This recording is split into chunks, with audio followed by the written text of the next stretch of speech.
Okay, let's talk about two phrases you hear all the time in Christian circles: the body of Christ and the church, which is his body. Now, most of us, right, we just assume they're two ways of saying the exact same thing. But what if they're not? What if they're talking about two totally different things? And that is the big question we're diving into in this explainer. According to the sources we're digging into, this isn't just some minor, nitpicky detail for scholars to argue about. Nope. They say getting this right could literally change, well, everything. We're talking about a difference that they claim redefines a believer's entire identity and their entire place in the world today. So, yeah, the stakes are pretty high. All right, so here's our game plan. First, we'll lay out the puzzle itself. Then we'll get to the all-important dividing line that, well, it's the key to the whole thing. After that, we'll look at the body of Christ, then the church, which is his body, and wrap it all up with why this distinction is such a big deal. Okay, so let's jump right into this puzzle. Look, if you've been around Christian circles for any length of time, you've heard these two phrases thrown around interchangeably, right? Nobody even thinks twice about it. The general idea, the common assumption, is that they're just synonyms for the church today. But the authors we're looking at, they're basically asking us to just hit the pause button on that idea and really, really take a closer look. And this quote here from Tom L. Ballinger, one of the writers, it just perfectly sets the stage. The whole argument is that over time, tradition has kind of blurred a really important line. And to see it clearly again, we have to be willing to, well, unlearn some things we've been taught. All right, so to really get what's going on here, there's one core concept we absolutely have to nail down. Think of it as the foundation that the entire argument is built on. Let's dig in. So this key idea is called an administration, or maybe a more common term, a dispensation. Now, the easiest way to think about it is like this.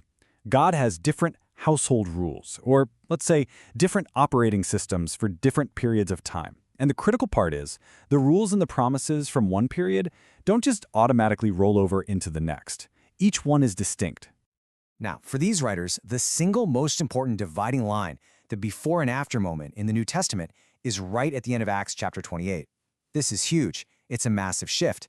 The time before this moment is what they call the Pentecost administration, but the time after, that kicks off something completely new, something they call the dispensation of the mystery.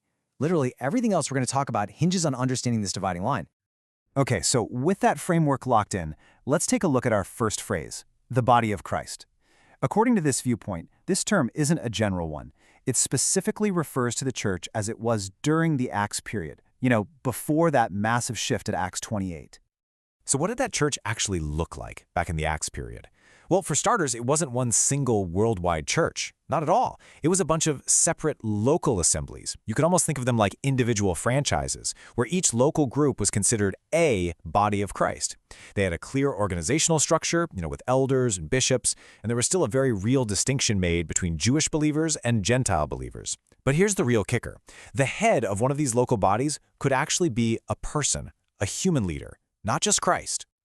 All right, now let's switch gears to the second phrase, the church which is his body.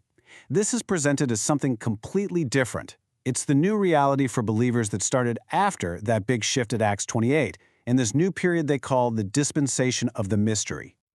So let's do a direct comparison. The first huge difference is just the scope.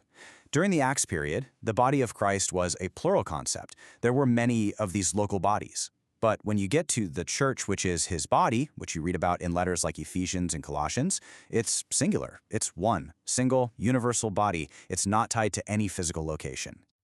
And this leads to the next game-changing difference: leadership.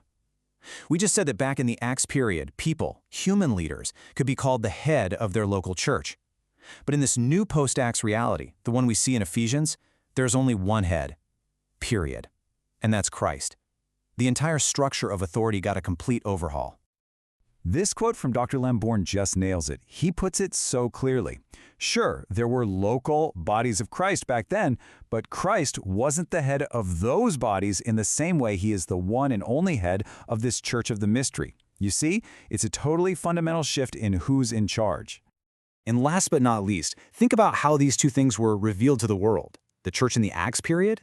That was seen as the fulfillment of things that were prophesied way back in the Old Testament. It was expected. But the church, which is his body, that's called a mystery. Why? Because it was a secret, something totally hidden in God for ages. It wasn't until after Acts 28 that it was revealed for the first time, specifically to the Apostle Paul. This wasn't something predicted. It was a brand new, out-of-the-blue revelation. Okay, so we've looked at the differences in scope, leadership, how it was all revealed, but let's get down to brass tacks. So what? Why does any of this actually matter to a believer living today? What really changes if you see things this way? I mean, this is really where it all comes home, right? If you actually accept this distinction is real, how does that affect the way you see your faith, the way you live it out day to day? Well, according to these sources, the implications are absolutely massive. First off, it totally shifts where you look for your marching orders today. The focus moves away from the Gospels or the book of Acts and lands squarely on the letters that reveal this mystery. We're talking Ephesians, Colossians. Second, it pretty much dismantles the whole idea of an earthly church hierarchy. I mean, think about it. If Christ is the one and only head, then where does that leave all the formal titles and power structures we see in so many churches? The argument is there's no basis for them. And that leads to the third point. It sets up Christ as the only direct authority for every single believer. No middlemen, no chain of command, just a straight, direct line to the top. And let's wrap up with this thought from H.A. Ironside, because it just perfectly captures the final takeaway here. Believing in just one body and just one head, well, he says it leaves you standing outside of all human systems, with no need to recognize any human heads. It's a really provocative idea, isn't it? And it leaves us with a huge question. Who or what is really the head of the church today?